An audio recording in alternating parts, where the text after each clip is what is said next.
दूध से बना हुआ घी, गाय के दूध, नकली नहीं। नकली ने तो अभी धमाल मचा रखा है तिरुपति में, नकली नहीं।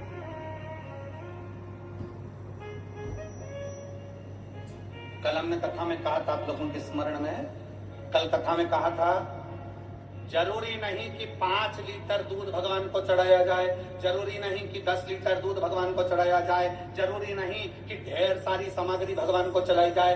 शंकर भगवान की कथा कहती है, अगर एक बूंद, एक चम्मच भी अगर आप दूध दे रहे हो, असली दीजिए, गौ माता का दीजिए। एक घी का दिया भी लगा रहे हो तो गाय के घृत से बना हुआ लगा, देसी गाय के घृत।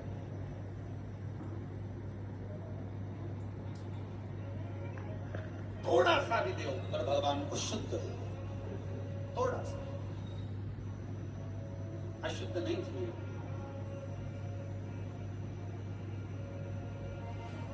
प्रेम अवश्य भगवान। अब निवेदन अगर बन सके, जिनके घर में संतान का सुख नहीं है, अगर ये शिवरात्रि जो आ रही है श्राद्ध पक्ष की शिवरात्रि मतलब पितृ और महादेव दोनों का वर हमको प्राप्त होता है। मान लो घर में पितृ दोष हो गया, अवधि दोष हो गया, वास्तु दोष हो गया, काल सर्प दोष हो गया, सारे दोष तुम्हारे पास में, कोई ने कह दिया मंगल हो गया, कोई ने कह दिया शनि चढ़ गया, कोई ने कह दिया बुध चढ़ गया, कोई ने कह दिया गुरु चढ़ गया, कुछ भी चढ़ गया, तुम महादेव के पास जाइए। संतान का अगर सुख नहीं है तो बाबा देवाधिदेव महादेव को घृत का लेपन कर उसी घृत का थोड़ा सा पान घर पर आकर दोनों पति पत्नी उसी घृत को लाकर उसका पान करो, घृत का लेपन करो, बाबा को जल चढ़ाओ। अगर लेपन नहीं कर सकते तो थोड़ा सा चढ़ाकर भी अगर लेकर आओगे और वो घृत का पान अगर करा है तो संतान का सुख होता ही है। पर ये केवल जो बताया जा रहा है ये पितृ पक्ष के अंदर जो शिवरात्रि पड़ती है उसी में किया जाएगा, बाकी के समय नहीं किया जाएगा, केवल पितृ पक्ष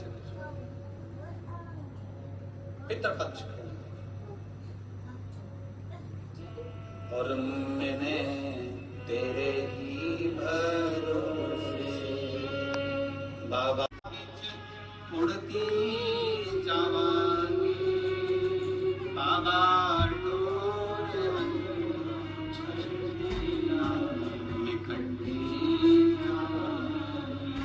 पितृपक्ष की शिवरात्रि में आप ये कर्म कर सकते। और बड़ी सहजता से सुनिए, और सहजता।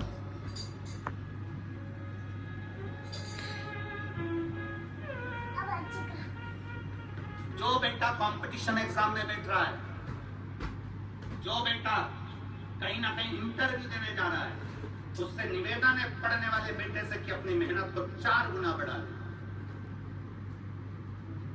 अपनी मेहनत को 4 गुना बढ़ा ले, खूब पढ़ो, खूब अध्ययन करो। और जब इस पितृपक्ष की शिवरात्रि आ रही है तो पितृपक्ष की शिवरात्रि पर एक बेलपत्र पर हमेशा आप लोगों को कहा कि आप कभी भी परीक्षा देने जाना तो बेलपत्री की मध्य पत्ती पर शहद लगाना। पर अगर पितृपक्ष चल रहा है और पितृपक्ष की शिवरात्रि है तो मध्य पत्ती पर थोड़ा सा गौ माता का घृत, गाय का घी उस बीच वाली पत्ती पर लगाकर बाबा देवाधिदेव महादेव को इस डंडी का मुख उत्तर की ओर, डंडी का मुख कहां पर हो, जम के बोलो जरा, उत्तर की ओर। उत्तर जानते हो मतलब जहां शंकर जी का पानी बहकर जाता है, उत्तर की ओर डंडी का मुख हो। अगर डंडी का मुख उत्तर की ओर रखा है और घृत लगा हुआ आपने ये पितृपक्ष की शिवरात्रि पर अगर समर्पित किया है, ठीक है, निश्चित है अगली शिवरात्रि जब आएगी पितृपक्ष की तो आपका पत्र उससे पहले इस व्यासपीठ पर जरूर मिलेगा, निश्चित। पितृपक्ष की शिवरात्रि साधारण नहीं है। पितृपक्ष की शिवरात्रि में एक भगवान शंकर और पितरों का एक आनंदमय भाव प्रकट होता है, आनंद।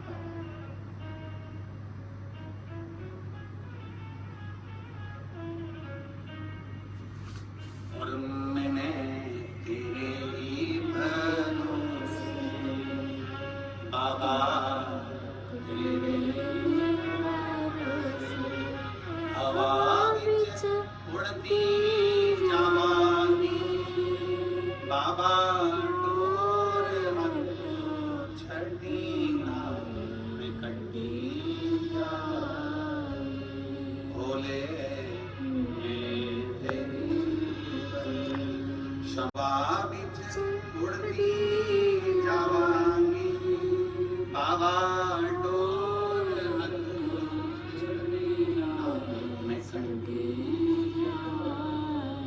पितृपक्ष में पड़ने वाली शिवरात्रि पीवरी ने भगवान शिव से वर मांगा। बाबा देवादिदेव महादेव की कृपा ऐसी हुई कि भगवान शंकर का ही स्वरूपंश श्री सुखदेव जी महाराज, भगवान शिव का एक अंश स्वरूप श्री सुखदेव जी महाराज। एक बार ये कथा कह रहे थे तो किसी ने पूछा कि सुखदेव जी भगवान शंकर का अंश कैसे होगा? तो कहा जिस समय पर भगवान शंकर माता पार्वती जी को अमर कथा सुना रहे थे, अमर कथा सुनते समय त्रिशूल लेकर माता पार्वती चारों तरफ घूमी, सबको भगाया। तोते का अंडा कोटर में गिर गया। उस अंडे के अंदर तोते का बच्चा था जिसने शंकर भगवान के मुख से अमर कथा को सुन लिया।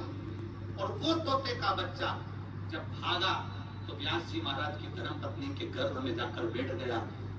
तोते के बच्चे को कहते हैं शुक, व्यास जी की पत्नी के गर्भ से जन्मा इसलिए कहलाया देव।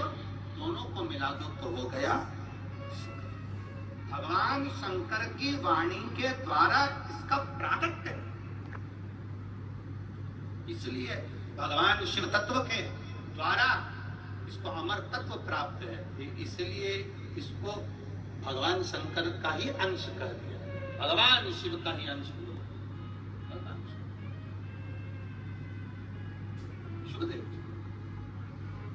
पीवरी भगवान शंकर की आराधना में डूबी हुई पीवरी, भगवान शिव तत्व को प्राप्त करने वाली पीवरी, भगवान शंकर की अविरल भक्ति में डूबने वाली पीवरी भगवान शिव से वर मांगती है कि मेरे को पति मिले तो आप सासू, आप अमर तत्व को धारण करने वाला। भगवान शंकर ने पीवरी का विवाह का वर दे दिया कि आपका विवाह सुखदेव जी के साथ होगा।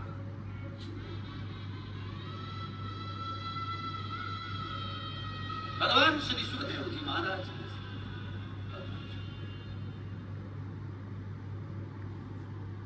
और महाराज शिव तत्व करता है, भगवान शंकर का पावन चरित्र करता है, भगवान शिव का पवित्र चरित्र।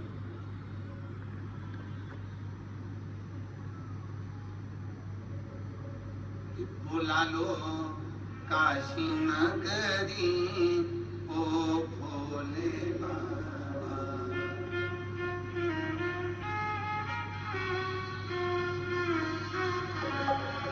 बुला लो काशी नगरी ओ भोले बाबा, बुला लो काशी नगरी ओ भोले बाबा, बुला लो काशी नगरी ओ भोले। केवल शिवरात्रि ही नहीं, पितृ पक्ष हो, कोई भी पक्ष हो, उस पक्ष में अगर हम भगवान शंकर की आराधना कर रहे हैं, भगवान शंकर से विनय कर रहे हैं, भगवान शंकर से निवेदन कर रहे हैं, तो शिव हमारी मान सुन रहा है।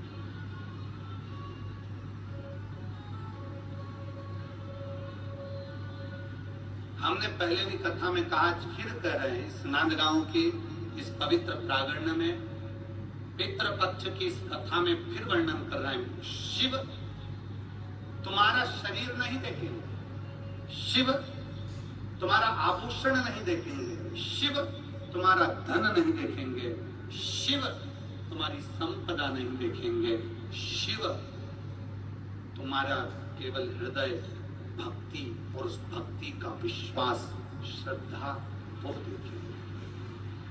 शिव तुम्हारा विश्वास, शिव तुम्हारा भरोसा, शिव तुम्हारी भक्ति। भक्ति के बल पर ही तो परमात्मा आता है, भक्ति के बल पर ही परमात्मा प्राप्त होता है, भक्ति के बल पर ही भगवान आते हैं, भक्ति के बल पर ही परमात्मा पहुंचता है। कहा विदर्भ राज भीष्म की कन्या रुक्मणी, और कहा द्वारिका के नाथ द्वारिकाधीश, कहा द्वारिका के नाथ द्वारकाधीश। जरा विचार करिए, एक तरफ विदर्भ राज भीष्म की कन्या रुक्मणी है, दूसरी तरफ द्वारका नाथ है। द्वारका नाथ कभी रुक्मणी को नहीं देखे तो रुक्मणी कभी द्वारकाधीश को नहीं देखे। रुक्मणी ने कभी भगवान द्वारकानाथ को नहीं देखा, रुक्मणी ने कभी द्वारकाधीश को नहीं देखा, और द्वारकाधीश ने कभी रुक्मणी को नहीं देखा, कभी नहीं देखा। केवल एक विश्वास